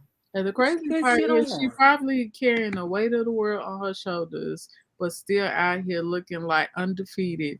And that one compliment that she get probably would change her whole entire day. And you wouldn't even know. Like, she probably looking up to your ass after you give her a compliment, because that probably be just what she need. And that's what us as one day, baby, and let her know Like, girl, I be yelling at the window. It was a girl, her and her sister, they was out here with shorts on, and they was like, one was like brown and one was like really chocolate, and they was out here with their shorts on, and they was skating, and they was all oiled up and shit. I was like, oh, y'all out here fine skating and shit? And I just kept riding, and I just heard them laughing, but I'm like, I'm a yell a compliment out the window if I see you out here doing your thing and looking fine. Like, and then I saw a girl a couple of days ago. She was standing outside in front of her house taking selfies and shit. She doing all of this, and I'm like, don't worry about it, you cute. And she just started laughing. But I'm like, shit, that kind of shit make people day. That kind of stuff make people feel look good because you don't know what they be dealing with.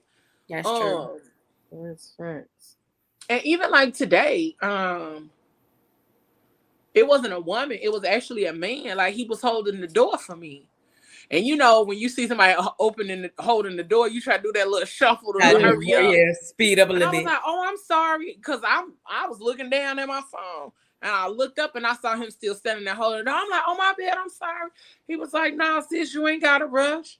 He's like, don't ever let nobody rush you. You walk. Like, you take your time. Like, if nigga gonna hold the door, he gonna hold the door. And I was like, you right. You right. You right. But, you know, and those kind of things, like, that made my day, because I was like, I was up here stressing. And as I'm walking into the store, like, trying to find some clothes and shit, like, that's when that happened. But he walked in, I don't know, might have been his wife.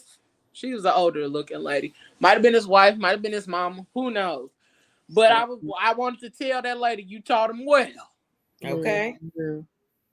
You did your fine with that. Have a good day, sis. You know, I was laughing because, you know, nigga was out here. Have a good day, sis. And I was like, okay with the sis. Thank you, bruh. Okay, sir. Yes, sir.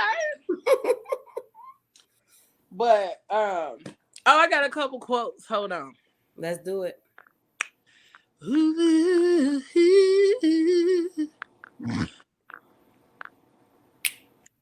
Did you chuckle? I did.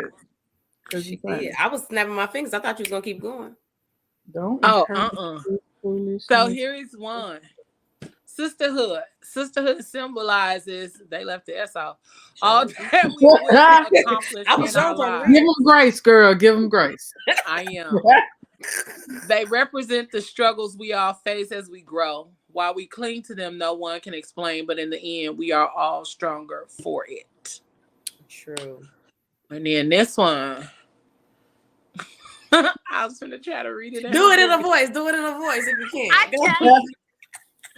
I ain't gonna make it through it. I don't believe in I don't believe an accident of birth makes people sisters or brothers. It makes them siblings.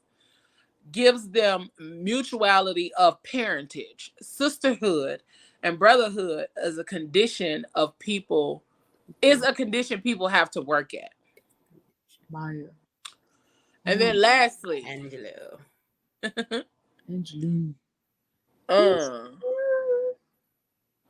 I can't see the top. What did it say?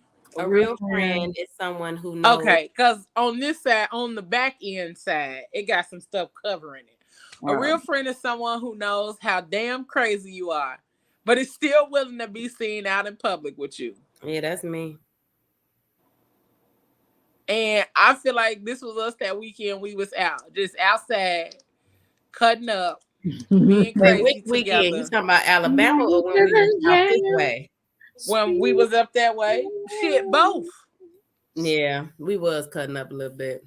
That was fun. Genesis dancing in the parking lot and stuff. Like she was out here alone. Partner. I swear. We was getting it that whole time, girl. I sent her that video not too long ago. What was that, like a week ago? Hell yeah. Girl, I already got saved on my phone shit from when you sent it to me the first time. Girl, I was having to be scrolling through my damn phone and was laughing at some shit and saw that when I sent it to you. I was like, hell no. It was funny. But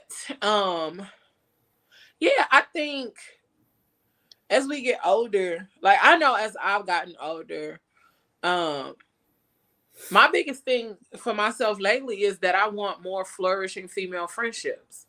Yeah. Simply because I don't have many, and that's simply been because the people that I grew up with, we went in totally different directions. The people that was my crew when I was younger, they was out here for the streets. And I was out here scared to be for the streets when I was 18 years old. So I'm like, nah, I'm cool. And it probably safer then than it is now, shit. Yeah. It probably was safer then. It was. Hey, girl. Hey, girl. How are you? Why am I sitting here like anticipating the helicopter like right now? Like, She's probably holding it. She just got No, on it. I'm actually holding the phone. There will be no helicopter tonight. I just need you to spin it and let it fall to the ground. Just like Here. it ain't a show.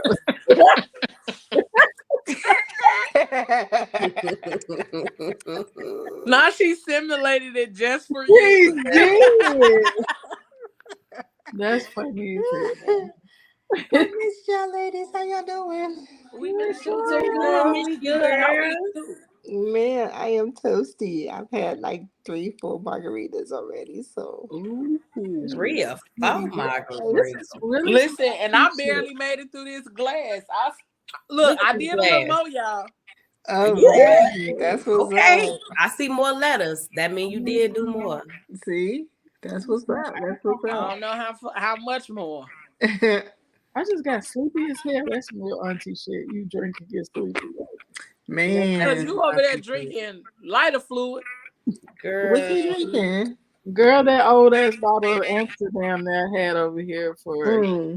Okay, yep, that'll do it. That's probably why it's trying to knock me out right now. That Amsterdam that she done had since COVID. the June of last year. Not COVID.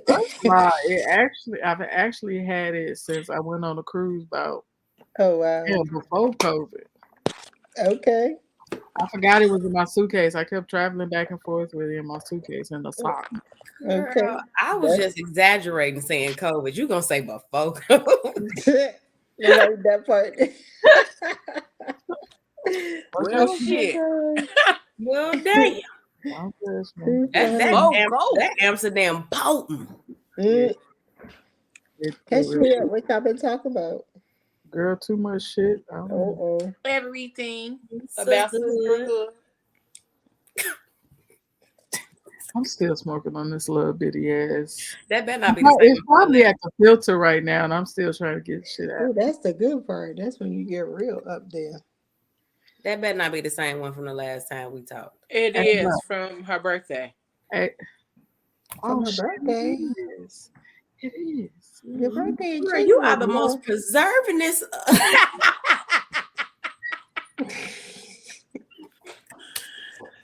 What's crazy is she got one of these over there where she just started putting shit in it. No, I have a container somewhere around here that has some leftover probably from my birthday last year, but it's in a sealed tight container. And I lost it. It's somewhere around here. I was looking for one of these over there. You got to put that somewhere where you can find it, girl. You can't Absolutely. Look, I got a whole jar full of little joints in here. Oh wow! Oh, now my nigga. These are herbal smokes. These are herb smokes. Okay, girl. These ain't gonna get you high. You just gonna be smoking. Oh, I don't want that. You gonna be relaxed? Yeah, I mean, yeah, it's not gonna get you high though. Oh, that's okay. I just want to relax sometimes. That's like that That's like that Marley tea Cassandra's drinking right now. They got Marley tea? Yeah, they got Marley tea. Girl, that shit had you right it's here. full of CBD or something like that, right? It's got stuff in it. That's gonna be my drink.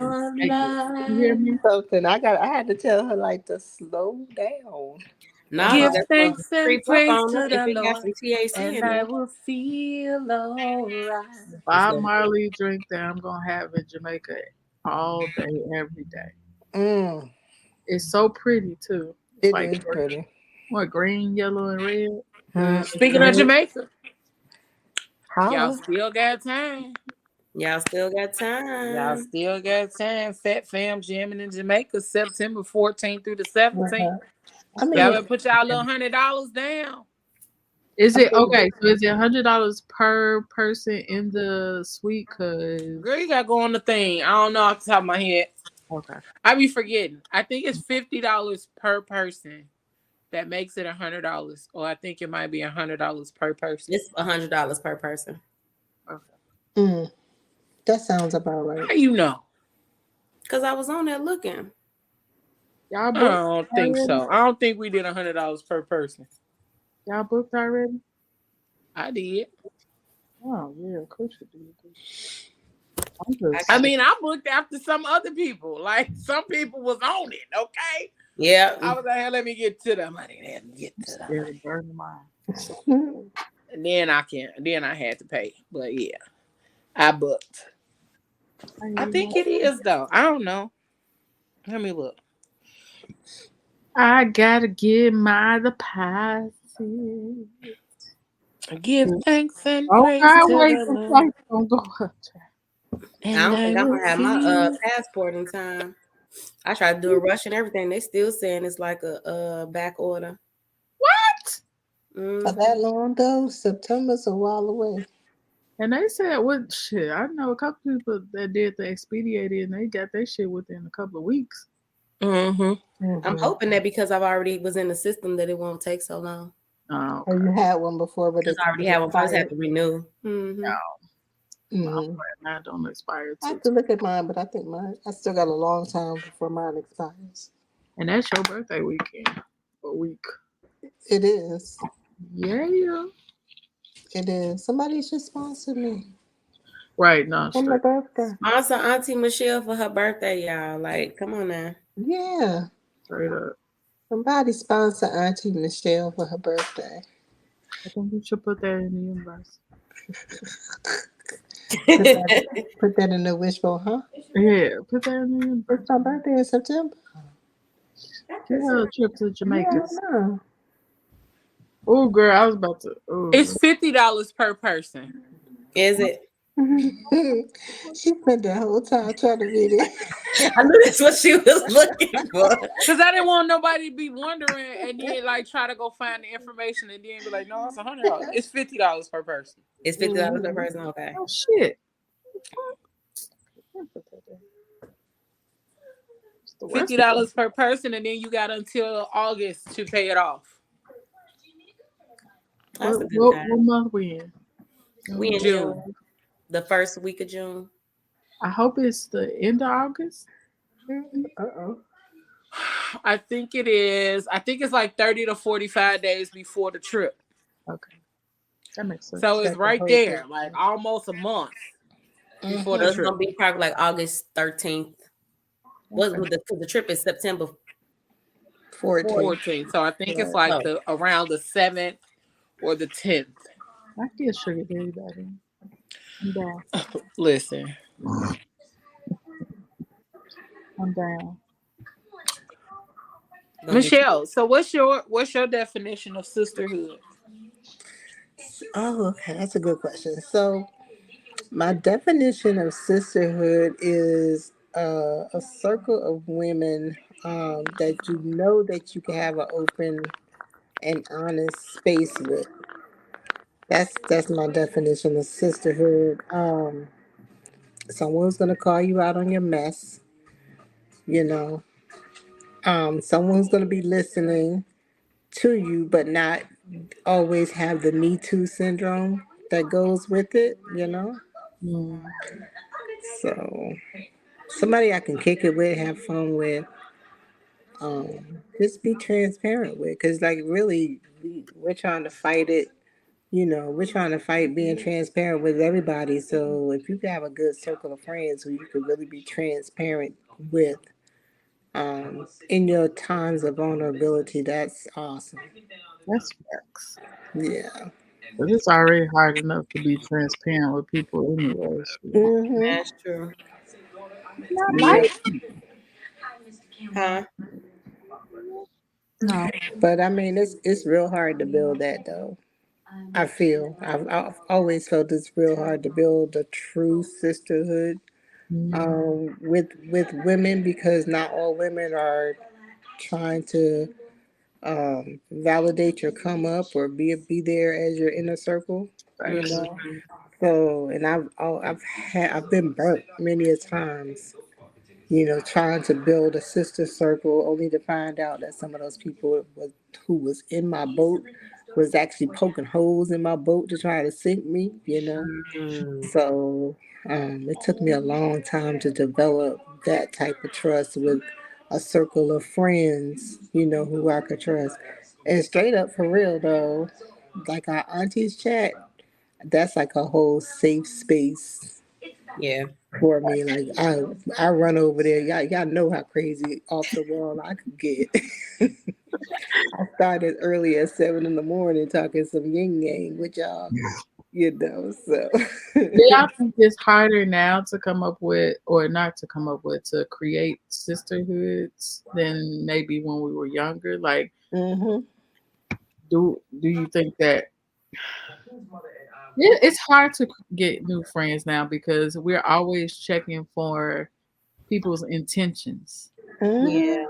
Yeah. Like you don't know what is your motive, ma'am, and it shouldn't have to be like that. Like, why yeah. do we look for ill intent from other women when shit we really need each other? Honestly. Yeah. I It's mean, we it's do. it's harder when you're it's harder when you're older, Mhm. for all of those reasons, because like when you're younger, you're not you're learning what friendship is, and you're learning who you are and how you can be a friend to somebody, and knowing what a friend is to you, like what those looks like, what that hmm looks like.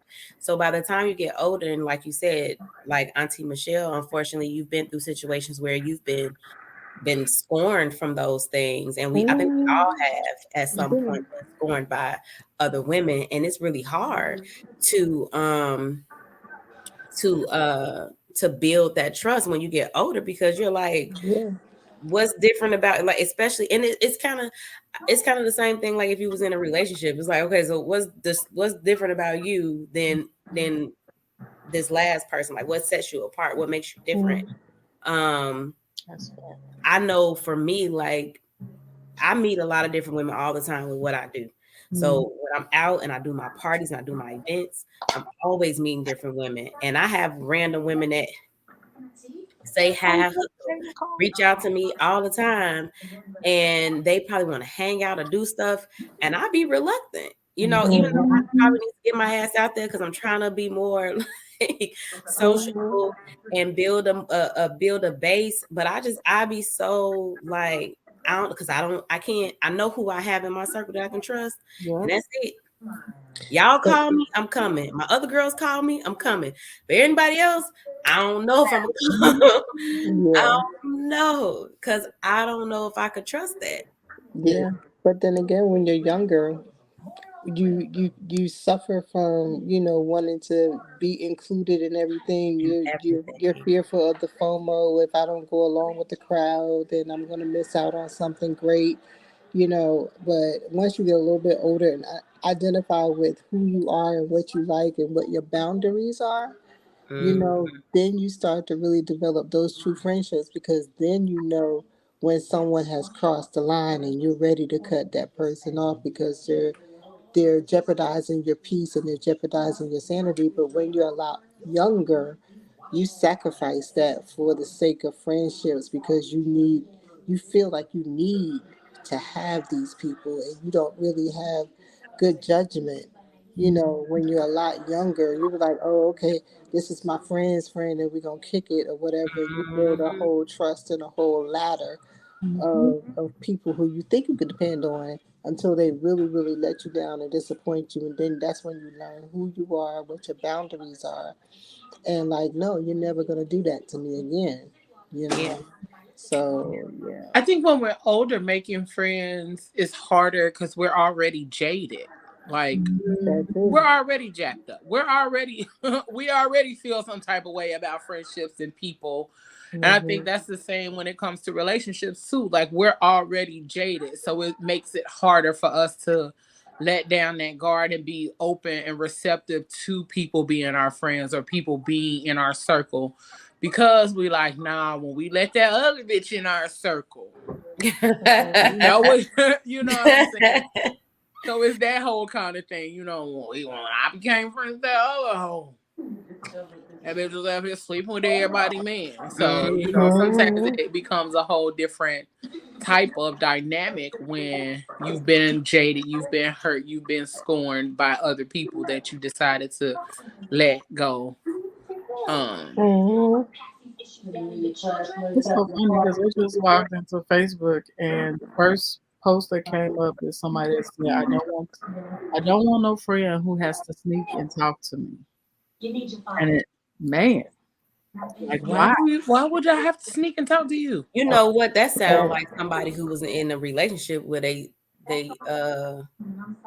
significant other. Yeah, they mate said, "Now you can't have no friends." And they saying like, "Nah, you can't talk to this person because of blah blah blah blah blah." Right. It's like, because why would you? Well, I don't know. I'm not gonna sneak and talk to nobody. Look, I done talked to such and such today. That person yesterday. Let me tell you what. I'm not sneaking and doing shit with somebody that I'm close with. If we gotta do that, then we not friends. Like, honestly, if I gotta sneak and hang out with you, that's a different situation. Like, we can't post pictures and stuff because of your other friends. Girl, then you don't need to hang out with me. That's true. You need to pick and choose which friendship is more important to you, because baby, I don't post pictures most of the time any damn way. Right, because there ain't nobody goddamn business unless we just having fun and want to share that shit. I mean, I don't like people knowing my location anyway. Like, y'all, it's going up. Y'all ain't about to run up on me. I'll shoot. That part, chitty chitty bang bang. No, shoot. They shoot. Oh, I made you look. Oh, sorry. One pop to the top. Run up and get dropped. That's how that go. It's always the little one. Now run up and get dropped. Said it's always the little ones. It is. At the bottom that be running up trying to sprawl over trees and shit. Especially Auntie Michelle. Auntie Michelle, little like a little spider monkey. Right. Yeah. I need that nigga 7'5". 7'5" will work for me. You are 4'2", ma'am. Yep. Trust me. I'm gonna get my cardio while I'm climbing. Oh my goodness. Girl, that is like a pit bull and a chihuahua. Like you're gonna be winded. No, that's like it's them big ass dogs. I just saw one today. Oh, those big long not is it a Doberman? Not a Doberman, a Doberman. It's am I right? A Doberman? Yeah, I think that's what the one. A Great Dane. Yeah, a Great Dane. One of them motherfuckers. Yeah, they big ass dogs. What was they doing? If they stand up on their hind legs, they 6 feet. Yeah. It's over with. Listen. I'm sitting here like, who the hell is you right here? I mean, you know what? I mean, the thing of it is like, anybody's taller than me. I'm not. Everybody. I don't know. I just like them that way, but I could deal with 5'11", 6 feet. That's about my height. Yeah.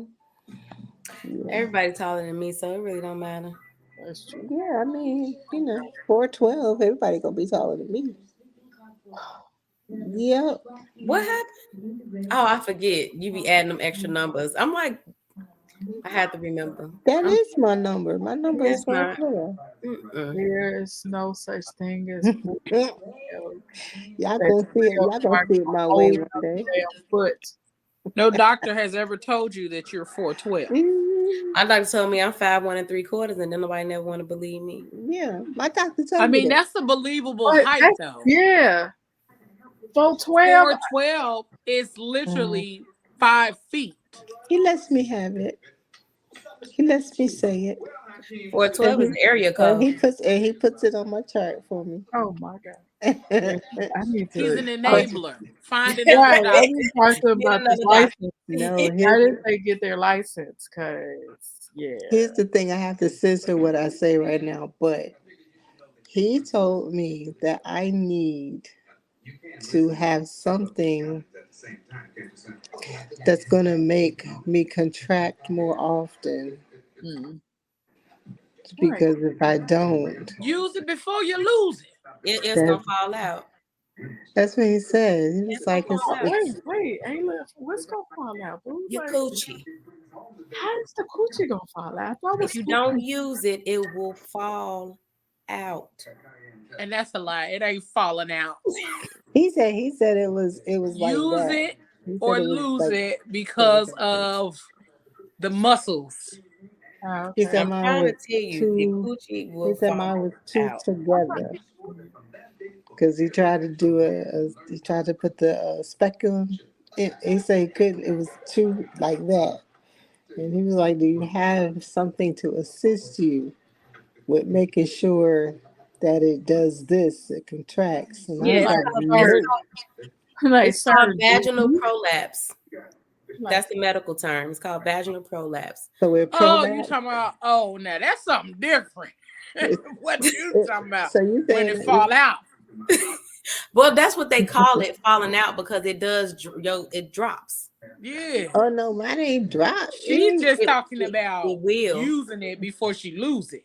Yeah, And that means when I say use it before you lose it, I'm talking about the motion in the ocean.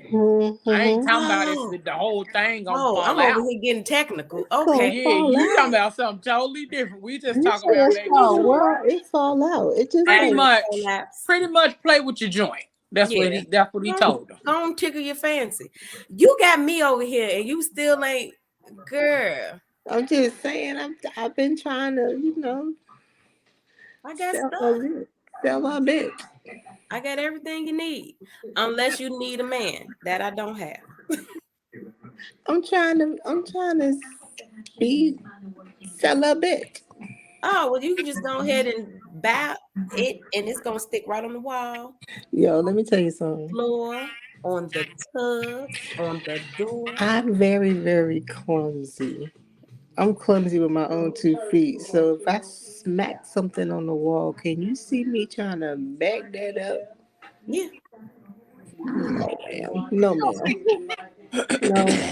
yeah. He said, "Now You can sit it on a chair too. Get you a let's wooden put it. chair. Oh, put it on the chair. You can put it on a chair. Shit. Do you fall off the chair all the time? I just might. I don't know. All right, nothing Anything could wrong with happen falling. As when long as I'm you by get back myself. on, you know? Anything can happen when I'm by myself in the room.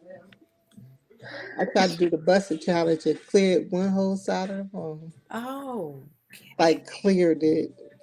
all right. What is Mm, mm, happening? mm. I'm Glass, trying to find. glass and furniture went everywhere. You gotta get it up out you. You really, Mm, really do. I'm trying to tell you.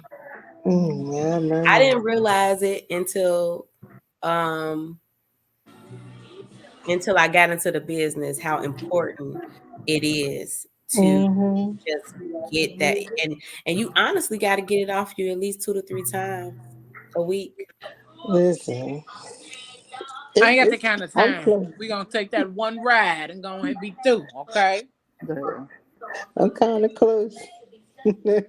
I mean, you can still. I mean, it doesn't have to be 2 to 3, but ideally 2 to 3, because it helps with stress. Mm-hmm. It helps with your heart. It helps with Mm-hmm. your mental. It helps with energy. It helps with all kind of stuff. Listen, I'm trying to tell you right now, Genesis, what is happening? because Sleepy. You She say up what? there, Sleepy. Auntie? We I got get, 5 minutes, baby. I get sleepy after doing that. So I'll be ready. Like, don't touch Got me. 5 minutes. I'm talking to myself. Don't touch me. Don't touch me. Yeah. I'm going to bed. Don't touch me. No, You gotta no. do it in the morning. Morning. That's not when I feel the sexiest. You know well, yeah. You know, do you know what the woman's average peak time is, right? No, tell me so I can figure it out. Our average peak time, pay attention when y'all are when you think about sex the most. Usually between the time frame of 10 and like 2. 10 Between and 10 and 2 at night or the morning? in the morning, from 10 in the morning, it's like 2 or 3 in the afternoon. You'll start having more and more thoughts about sex. At night too. It does happen at night. Shit, 10 p.m. to 2 a.m. seems more reasonable for me because I'm like, we 5 minutes away from that. So, and then especially don't let me be drinking and shit. Like, that usually happen at night. So that's when it really get bad. I'm like that after I watch Bridgerton. Really? Wait, have you seen? That's because she's a romantic. Have you seen It's the storyline. It's the storyline. The 50, what's it called? 50 days, 50 nights, 50. No, that's what it's called. It's on Netflix. It's on Netflix. It's called 365 days. Mm-hmm. Let me watch that. To do what? It was 365 days for her to fall in love with him. But I thought you was talking about masturbating for 365 days. No. I was about to say, no. You can't do it? You don't think so? No. I might could be able to if I thought about it. Your shit would be told the fuck up. No. I'd be tired after like. Desensitized. I don't want to touch it today. That should be sore and numb. Don't do that. I am way too tipsy for this conversation. I'm like, you started it. Not tonight. You started the conversation. You so did. Right. And then talking about she too tipsy for it. But we finna get up out of here. We want to thank y'all for joining us. We want to thank y'all for tuning in with us on another episode of the Fat Girl Chronicles After Dark with the Crazy Rich Aunties. We want to thank y'all for being here. Make sure y'all tune in on Tuesday. We got an amazing show on Tuesday. We are celebrating Black Music Month on all month long. So make sure you check us out on Facebook, Instagram, and TikTok. We've been posting like music facts and fun things to do with music all month. We still got a lot of months left to be able to post and celebrate Black Music Month. So make sure you check us out there. Make sure you like, share, subscribe, and all of that good stuff. And then connect with us if you want to be on the show or you would like to get your music on the show during the new music moments or anything like that. So connect with us, reach out to us if you would like to be a guest, all of that.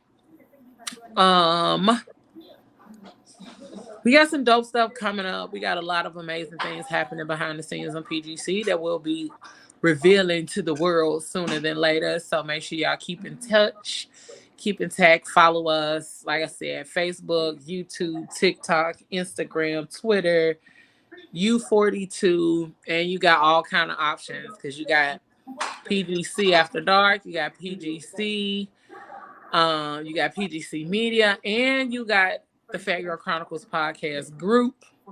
So you got a lot of options. And we got 2 chats rolling. So we got a lot of things happening. Y'all got a lot of ways to connect with us and stay in tune with us. So make sure you do. All right. It's another episode. I'm your girl, Leah Rochelle. We got Auntie Jen. We got Auntie Michelle down here at the bottom. And then we got Auntie Ayla up in this thing.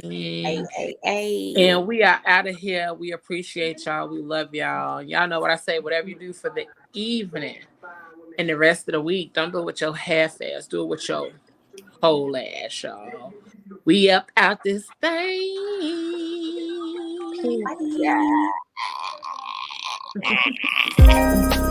Trust. Dependency. Love.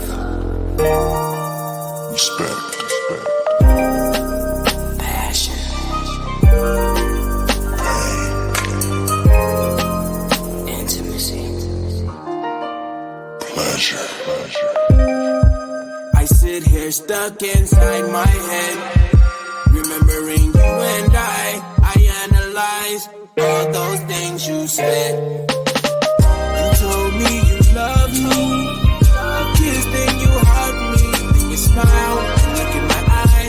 tell me that you